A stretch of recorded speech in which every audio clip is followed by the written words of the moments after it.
Hello everyone, good morning, welcome and welcome back to my channel গ্রামের মেয়ে। তো friends, আজকে আর জিজ্ঞাসা করবো না যে তোমরা সকলে কেমন আছো বা আমি কেমন আছি, বলবো তো এখন সবাই জানে যে সবাই কেমন আছে।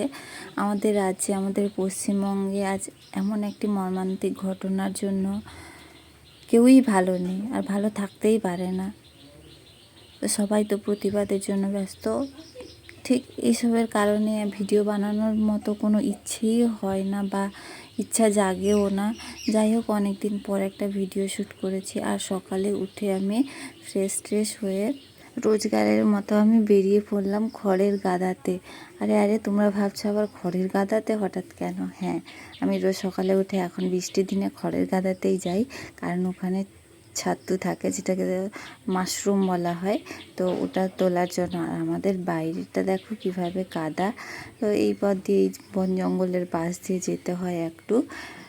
তো এই বৃষ্টির জন্য এগুলোতে ঘাস ভর্তি হয়ে গেছে, না হলে এগুলো কিন্তু পরিষ্কার ছিল। যাই হোক, এখানে খড়ের গাদাতে পৌঁছে গেছি আমি, দেখতেই পাচ্ছ তোমরা। আর এখানে আজকে দেখব কটা হয়েছে। আর আজকে জানো তো এই একটাই হয়েছিল, আজকে বেশি হয়নি। আমি আগের দিনের কিছু ভিডিও ক্লিপ আছে তোমাদের সাথে, ওটা দিয়ে দেব। আগে অনেকটা হয়েছিল, একদিনে প্রায় 6-7টা করে হয়, বাট আজকে একটাই হয়েছিল। চলো আমি তুলে আনি এটাকে, তারপর এটাকে বাড়ি নিয়ে যাব। আর এই মাশরুম তোমাদের বাড়িতে কে কী নামে চেনো আমাকে বলো তো, মানে তোমাদের ঘরোয়া ভাষায় কি বলে সেটাই বলো। আর এগুলো বাড়িতে তোমাদের কি কি রান্না হয় সেটাও আমাকে জানাও। মানে এই দিয়ে রেসিপি কি কি হয়। তো আমি তো অত বেশি জানি না। আমাদের বাড়িতে মানে ভাজা হয় বা পোড়া হয়, না হলে টক হয়। এই 3টে রেসিপি আমি জানি বা খেয়েছি, এর বাইরে আমি খাইনি আর জানিও না। আর দেখো, আমাদের এটা হচ্ছে কি গাছ, দেখে কারা চিনতে পারছো তারা আমাকে অবশ্যই কমেন্ট করে জানিও। আর নাহলে আমি বলেই দিচ্ছি, এটা হচ্ছে পদ্ম গাছ। আমার দাদা কাজ করতে গিয়ে নিয়ে এসেছিলো, তবে এটা পুকুরে ফেলা হয়েছিল। বাট পুকুরে তো মাছের জল আর ফেলা হয় না, আঁশ টাঁশ আর ফেলা হয়। তো ওই পুকুরে নাকি পদ্ম গাছ হয় না, এটা শোনা কথা। কিন্তু আমরা বাস্তবেও দেখেছি এই পদ্ম গাছকে পুকুরে ফেলে, পুকুরে হয়নি। যতবার পুকুরে ফেলা হয়েছে ততবারই গাছ নষ্ট হয়ে গেছে, যার জন্য ওখানে হাঁড়িতে করে রাখা আছে। আর এদিকে দেখো আমাদের উচ্ছে গাছে কত উচ্ছে হয়েছে, আর উপরে সেখানে হাত তো পায় না, তাই তোলাও যায় না। আর থাকতে থাকতে ওটা পেকেও গেছে। আর জানো তো, তোমাদের এক্ষুনি সকালের আমি ওয়েদারটা দেখালাম, শেয়ার করলাম, আর এক্ষুনি বৃষ্টি চলে এলো। মানে ভাবা যায়, এক্ষুনি কিছু ছিল না, পরিষ্কার আকাশ, পরিষ্কার নয় তবুও মেঘলা ছিল, কিন্তু বৃষ্টিও ছিল না। বাট এখন দেখো বৃষ্টি হচ্ছে। আচ্ছা, তোমাদের আমি আগের দিন বলেছিলাম যে আমি নাক ফুল বানাতে গেছিলাম। তো দেখো, আমায় এই নাকেরটা বানিয়েছি, ওটা আমাকে পরশুদিন দিয়েছে। তো আমি পরেওছি, দেখতেই পাচ্ছ। তো আমাকে কেমন লাগছে সেটা কমেন্ট করে জানিও।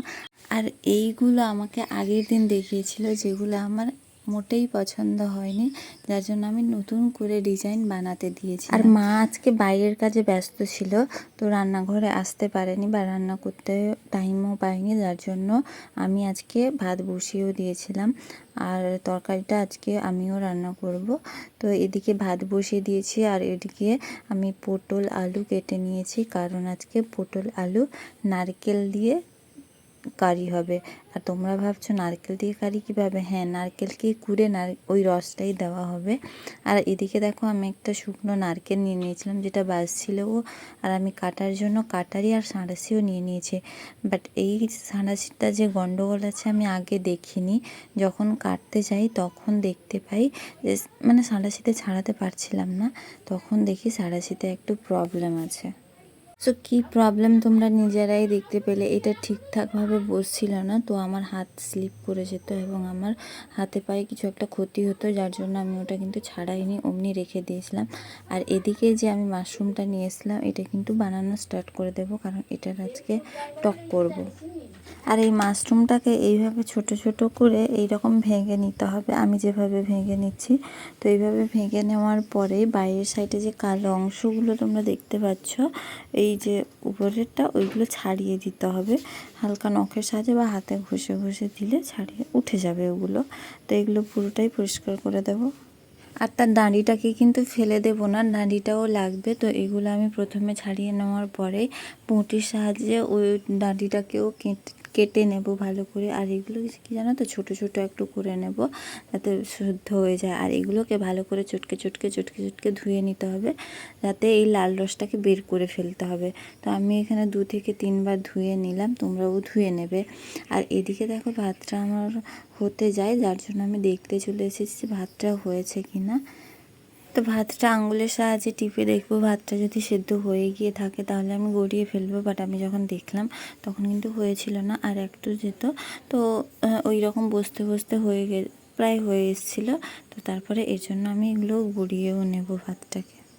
ভাতটা আরেকটু সেদ্ধ হতে হতে আমি এদিকে কেটে রাখা সবজিগুলো নিয়ে নিয়েছি এবং তাতে জল ঢেলে সবজিগুলোকে ভালো করে ধুয়ে ছেঁকেও নিই। এরপর তরকারি রান্নার জন্য যা যা মশলা লাগবে মশলাগুলো এবার করে নেব, দেন আমি ভাত গড়াবো। তো তার আগে মশলাগুলো যেমন আদা, আর আজকে ছিল মঙ্গলবার, যেহেতু রসুন পড়বে না যার জন্য নিরামিষ হবে, তাই শুধু আদা দিয়েই রান্না হবে। তো এখানে আমি আদাগুলো ফার্স্টে ছাড়িয়ে নেব আর তারপর কুচি কুচি করে কেটে নেব। এরপর ওগুলো সব কমপ্লিট করার পরে আমি চলে এসেছিলাম ভাতটা দেখতে, কারণ অনেকক্ষণ থেকে বসিয়েছি, হয়তো ভাতটা হয়ে গেছে। যার জন্য আমি স্পুনে এখানে অল্প পরিমাণ তুলে আমি দেখে নেব ভাতটা হয়েছে কিনা। আর দেখলাম ভাতটা পারফেক্ট হয়ে গেছে, যার জন্য এখানে পটপট করে আমি কাপড়টা ভিজিয়ে এখন ভাতের ফ্যানটা গড়াতে বসে গেলাম। এরপর ভাতের ফ্যানটা গড়ানোর পরে তরকারির জন্য যেটুকু আমার কাজ বাকি আছে সেগুলো করব, দেন তরকারি রান্না করব। আর এদিকে দেখো ফ্যানটা গড়ানোর পরে আমি ফ্যানটা কিন্তু ফেলে দিয়ে কাপড়টা ভালো করে ধুয়ে হাঁড়িতে যে কালোগুলো লেগেছে ওগুলো একটু মুছে পরিষ্কার করে নেব। আচ্ছা, তোমরা ততক্ষণে কমেন্ট করে জানিও তো গ্রামের এই ধরনের ভিডিওগুলো আমার চ্যানেল থেকে তোমাদের দেখতে কেমন লাগে, ভালো লাগে তো? তো যদি ভালো লাগে ভিডিওটাকে একটা লাইক করবে, শেয়ার করবে, আর চ্যানেলটাকে সাবস্ক্রাইব করতে কিন্তু একদম ভুলো না। দেন দেখো ভাতটা রান্না কমপ্লিট করার পরে আমি উনুনে কিন্তু ন্যাতা দিয়ে দিয়েছি, কারণ উনুন নাকি এঁঠো হয়ে যায়, আমি জানি না, যেটা আমার মা বলে, তার জন্য ওটাকে আবার ন্যাতা দিয়ে আবার রান্না বসাতে হয়। তো এখানে আমি ফার্স্টে মাশরুমের টক করার জন্য ওটার জন্য যা যা লাগবে সেগুলো করে নিয়েছি। তো দেখেছো আমি যেটা করেছি সেটা হচ্ছে সর্ষে বাটার মধ্যে আমি ওই মাশরুমগুলো দিয়ে নিলাম। এরপর 2টো আমড়ার কেটে নেব, অনেকে আমসি বলো, তো ওটা একটু কেটে নেব টক করার জন্য। আর তারপর দেব লবণ, হলুদ, লঙ্কা গুঁড়ো। এরপর সবগুলোকে ভালো করে মাখিয়ে দেব আর আমড়াগুলোকে একটু চটকে দেব। দেন এটাকে গ্যাসে বসিয়ে দেব অল্প আঁচে, তারপর ধীরে ধীরে দেখবে রেডি হয়ে যাবে। এরপর দেখো গ্যাসে আমি বসিয়ে দিয়েছি, তারপরে আমি এখানে নিয়ে নিয়েছি আলু পটল ভাজা করতে বসিয়ে দিয়েছি। যেহেতু আমি এটা আজকে ঝোল রান্না করব, তার জন্য আমি এখানে আলু পটলটাকে লবণ আর হলুদ গুঁড়ো দিয়ে ভালো করে ভেজে নেব। আচ্ছা, কারা কারা উনুনে রান্না করতে পারো তারা তারা আমাকে একটু কমেন্ট করে জানিয়ে তো উনুনে রান্না করতে তোমাদের কেমন লাগে। আর উনুনে রান্না করা তরকারির টেস্টটাই কিন্তু আলাদা, তাই না? আর এদিকে দেখো গ্যাসে বসিয়ে দেওয়া যে মাশরুমটা বসিয়ে দিয়েছিলাম ওটা কিন্তু ধীরে ধীরে ফুটতে শুরু করে দিয়েছে। তো এইভাবেই দেখবে হয়ে যাবে। আর এদিকে আমার ঝোলটাও প্রায় কমপ্লিট, রান্না হয়ে গেছে।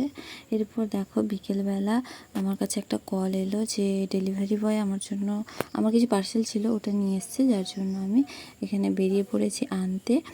আর এখানে আমি পৌঁছেও গেছি। তো এখানে কোডটা আসবে, তার জন্য আমাকে একটুক্ষণ ওয়েট করতে হচ্ছিলো।